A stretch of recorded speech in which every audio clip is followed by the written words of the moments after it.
Welcome to real review. இன்னைக்கு இந்த with love, இந்த அபிஷேக் ஜீவிந்துன்னு நம்ம டூரிஸ்ட் ஃபேமிலி எடுத்த டைரக்டர் ஹீரோவாக நடித்து வந்த படத்தை பற்றி தான் பார்க்க போனோம். படம் ஸ்டார்ட் ஆனதுலேருந்து எண்டு வரைக்கும் பல்ல கடிச்சிக்கிட்டு சீட்டை பிடிச்சிக்கிட்டு வாயில் ஃபுல்லாக கெட்ட வார்த்தையை அடக்கி வச்சுக்கிட்டு இவெல்லாம் என்ன இதுன்னு இவங்கெல்லாம் என்ன இது எனக்கு இன்னும் புரியல. இதை இந்த ரிவ்யூ மாதிரி கொண்டு போகலாமா இல்லை சும்மா புலம்பி தள்ளுற மாதிரியா என்னன்னே தெரியல. நான் இதை பற்றி பேசணுன்னு தான் இருக்குது. இந்த டூரிஸ்ட் ஃபேமிலி வந்தப்போ எல்லாரும் நினச்சிக்கிட்டு இருக்கானுங்க படம் அதுன்ட்டு. படம் ஓகே, சூப்பர் படம், ஓகே, ஒரு தடவை பார்க்கலாம் இது பண்ணோம். ஆனால் அந்த படத்தை கொண்டு போன ஹைப்புக்கு மிகப்பெரிய காரணம் படம் ரெட்ரோ கூட வந்தது தான். சூர்யா மேலே அவ்வளோ ஹேட்டு.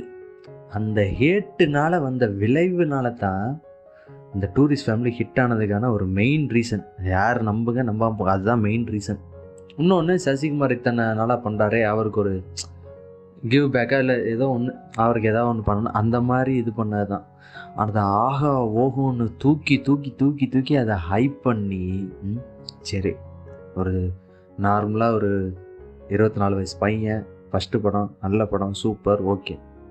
ஆனால் அதை எவ்வளோக்கு எவ்வளோ ரூயின் பண்ணி எவ்வளோக்கு எவ்வளோ ஸ்கேம் பண்ண முடியுமோ, மக்களை எல்லாம் முட்டாள்னு நினச்சிட்டு ஹீரோவாக எவ்வளோ பெரிய ஆப்பர்ச்சுனிட்டியை குப்பத்தனமாக ஒரு எடுத்த படம் தான் இந்த வித் லவ். கரெக்டாக யூடியூப்பில் இந்த கிரிஞ்சு வீடியோ ஆக்டிங் பண்ணுன்னு போட்டுட்டு தருவேன், ஒரு ட்ராமா சீரீஸ் மாதிரி ஒவ்வொரு சேனல்லையும். அந்த மாதிரி ஒரு 20 நிமிஷம் கண்டென்ட்டு தான் இந்த டோட்டல் படமே. 15 நிமிஷம் கண்டென்ட்டு தான். காமெடின்னு அவங்களா பண்ணுறாங்க, அவங்களா சிரிக்கிறாங்க. பக்கத்தில் எவனோ ஒருத்தன் மூலையிலேருந்து அவனா சிரிக்கிறான். எரிச்சா மசராயிருச்சுங்க. என்னடா படம், என்னடா இப்படி ஒரு படத்தில் வந்து மாட்டிக்கிட்டோமே. அதான் ஒரு பிச்சைக்காரன் தான் பணக்காரனை பார்த்து பரிதாபப்படும். அந்த மாதிரி நான் செவனேன்ட்டு நான் வேலை இல்லாமல் இவன் படம் சரி நம்ம வயசு பையன், 24 வயசு பையன் இப்படி வந்து இப்படி பண்ணுறானே, அவனுக்கு எல்லாம் நம்ம சப்போர்ட் பண்ணாமல் யார் எந்தெந்த படத்துக்கோ போகிறோம், இப்படி போகிறோன்னு சொல்லிட்டு இவங்களுக்கெல்லாம் எதுக்கு நம்ம சப்போர்ட் பண்ணணும்? பொழப்ப பக்கம் இதெல்லாம் என்னைய பார்த்து கேட்குற கேள்வி. இதெல்லாம் வகுத்தரிச்சல. இதெல்லாம் எங்கிட்டாவது சொல்லு, யார்ட்டையும் பேசுறது இல்லாமல் இங்கே வந்து சொன்னா தான் அது ஒரு மனசாக இருக்குது. படம் அவ்வளோ ஒரு குப்பை படங்க. ஆனால் என்னன்னு தெரியல, இந்த சினிமா மேலே இருக்க லவ்வு கிறுக்கு பிடிக்க வச்சு சம்மந்தமே இல்லை. இப்போ எதுக்கு நான் இவனுக்கு பரிதாபப்படணும், எதுக்கு நான் இந்த படத்தை போய் பார்க்கணும், பல கேள்விகள் வருது. ஆனால் போய் பார்த்தேன் பல நம்பிக்கையோட. இன்டர்வியூஸ்லாம் அப்படி கொடுக்குறான், இப்படி கொடுக்குறான், ரஜினி நீ ஹீரோ மெட்டீரியல்டாங்கிறான். சுத்தமாக நீ யார் ஹேட் பண்ணாலும் ஆக்டிங்கே வரலைங்க. அந்த அழுகிற சீன், அந்த டூரிஸ்ட் ஃபார்ம் அதை பிடிச்சிக்கிட்டான். இதுலேயும் கிரிஞ்சு ஆக்டிங்கு, கிரிஞ்சு அப்படி ஒரு கிரிஞ்சு ஆக்டிங்க. ஒரு இதே கூட பார்க்கவே முடியாது. அந்த பொண்ணு நல்லா மலையாளத்தில் சூப்பராக நடிச்சுக்கிட்டு இருந்துச்சு. இங்கே வந்துட்டு இதை பண்ணுறேன்னு அதையும் குடிச்சு அப்படியே ஃபோர்ஸ்ஃபுல்லாக சிரிக்குது. ஒப்பவே இல்லை, சம்மந்தமே இல்லாமல் அந்த பழைய பாட்டை ரீமிக்ஸ் பண்ணி மில்க் பண்ணுறதை விடவே மாட்டாங்க போல. இதில் ஒரு பாட்டு வருது, சம்மந்தமே இல்லாமல் அவங்க பாட்டு லாஸ்ட் சீனில் ஒன்று பண்ணுறாங்க. ஐயோ, இந்த படத்தை எதுலேருந்து ஆரம்பிக்க என்னன்னே புரியல. இவ ஒரு கதையை சொல்கிறான், அவள் ஒரு கதையை சொல்கிறான். சொல்லும் போதே உங்களை நான் பார்க்கவே இல்லைங்கிறான். கடைசியில் 2 பேரும் பக்கத்து பெஞ்சில் உட்காந்துருக்காங்க. எல்லாத்தையும் தாண்டி போகிறாங்க.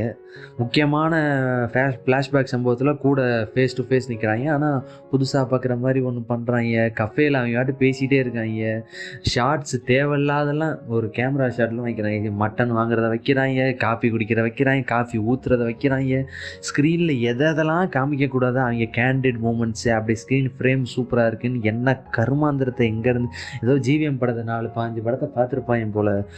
சாவடிச்சுட்டாங்க. ஒன்று பேசி சாவடிக்கிறாங்க, ஒன்று நடித்து சாவடிக்கிறாங்க, இன்னொன்று காமெடி பண்ணுறேன்னு சாவடிக்கிறாங்க.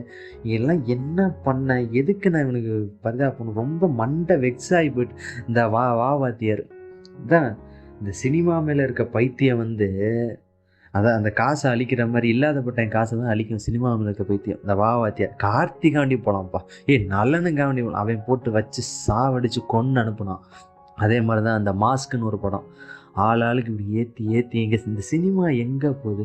ஆனால் இந்த மாதிரி நேரத்தில் தாங்க இந்த துரந்தர், இப்போ இந்த துரந்தர் 2 வரப்போகுதுங்கிற ஒரு சின்ன சந்தோஷத்தில் இந்த சினிமா மேலே இருக்க ஒரு ஹோப்பு வந்து போய்கிட்டே இருக்குது. ஆனால் இந்த மாதிரி படத்தெல்லாம் தயவு செய்து யாரும் சப்போர்ட் பண்ணாங்க. கொஞ்சம் சப்போர்ட் பண்ணாலும் ஆகாவும் இந்த மாதிரி குப்பையாக எடுப்பாங்க. அதில் இடையில இந்த ஃபார்மேட்டு, இந்த பிரதீப் ரங்க ஃபார்மேட்டை பிடிச்சிட்டாங்க. அந்த பேக்ரவுண்டில் அந்த படத்தோட மெயின் தீம் ஒன்று வரும், அந்த தீமை வச்சுக்கிட்டே இடையில ஒரு முக்கியமான ஹீரோ டென்ஷனான சீனில் அதை போட்டு விடுறது, அதெல்லாம் சுத்தமாக ஒட்டவே இல்லை, செட்டே இல்லை, பாட்டு விலங்குல எதுவுமே சரியில்லைங்க. அதாவது இப்போ ஒரு ஒரு வளர்கிற பையனை இப்படிலாம் பார்த்து நம்ம சொல்லக்கூடாது, ஆனால் அவன் அந்த மாதிரி தான் பண்ணி வச்சுருக்கான். கொஞ்சம் கூட ஒரு அந்த ரெஸ்பான்சிபிலிட்டி, அந்த கதை என்ன இருக்கு, அதான் அந்த அந்த வயசு மைண்ட் செட்டு இவ்வளோதான், அந்த சர்க்கிள் அவங்க அப்படி தான் இருக்கேன். ரொம்ப கிரிஞ்சுங்க, உட்கார முடியாது, பேசி சாவடிக்கிறாங்க. இவங்க பேசுகிறதெல்லாம் ஏதோ ரிலேட்டபுளாக இருக்குன்னு பேசுகிறாங்க, சாவடிக்கிறாங்க. அதே மாதிரி ஒரு சில இதெல்லாம் சரவணனை ஒரு கேரக்டரை இது பண்ணிவிட்டு அவரை ஒரு ப்ளேம் பண்ணுற மாதிரி ஒரு சீன். நம்ம சரவணனோட ரியல் லைஃப் இமேஜ் ஓரளவுக்கு தெரிஞ்சதுனால அதை ஒரு பிலீவ், இதே ஃபார்மேட்டை வந்து அந்த வேட்டையில் அசல் கோளாறுக்கு பண்ணாங்க. அதே ஃபார்மேட்டு இப்போ இந்த ஃபார்மேட்டை கனெக்ட் பண்ண தெரிஞ்சவங்களுக்கு அது அவ்வளோ புதுசாக தெரியாது, அதை ஒரு ட்விஸ்ட்டுங்கிற மாதிரி வைக்கிறாங்க. ஒன்றுமே ஒட்டலைங்க. இந்த படம் போயிட்டு வெறுத்து போயிட்டு வந்தது தான். ஏன்னா மொதல் ஷோ போனது தான், ஆசாசியாக போயிட்டு சரி ஓகே ஏதாவது ஒரு புதுசாக வர எல்லாம் ஒரு ஹோப்பு தானே. இதில் கஷ்டப்படுற அன்றாட வாழ்க்கையில் சினிமாவில் அவருக்கு என்ன ஒரு சந்தோஷம், ஒரு நல்ல படம் பார்க்குற சந்தோஷம் தான். அந்த படத்தை பார்த்துட்டு 10 பேருக்கு ரெக்கமெண்ட் பண்ணுறதோ 10 பேர்கிட்ட போய் சொல்கிறது தான்.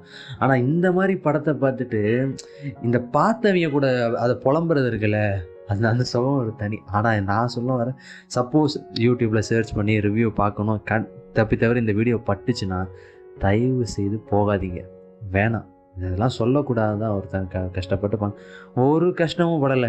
நீங்கள் அந்த படத்தில் பார்த்தாலே தெரியும், ஒன்றுமே பண்ணல.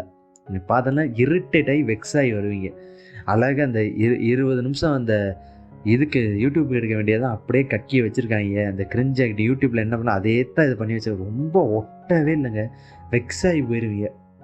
இருக்குது காசு கொளுத்து போய் கிடக்குன்னா போய் பாருங்கள், ரிவ்யூ போடுறதா, லைக் உங்கள் கமெண்ட்டை வந்து ஷேர் பண்ணுங்கள். இது என்ன இருக்குது, நீங்கள் அந்த சொன்ன இல்லை அந்த புலம்புனா தான் சந்தோஷமா, உங்களுக்கு என்ன தோணுச்சோ கமெண்ட் பண்ணுங்கள். பார்த்துட்டு வந்தவங்க பார்த்தாலும் சரி, பார்க்க போகிறதுக்கு முன்னாடி இல்லை எனக்கு ட்ரெய்லர் பார்த்து இந்த ஃபீல் வந்துச்சுனாலும் சொன்னாலும் சரி, என்னத்தையாவது ஒன்று கமெண்ட் பண்ணுங்கள், வேலிடாக கமெண்ட் பண்ணுங்கள், சப்ஸ்கிரைப் பண்ணுங்கள். தேங்க்யூ.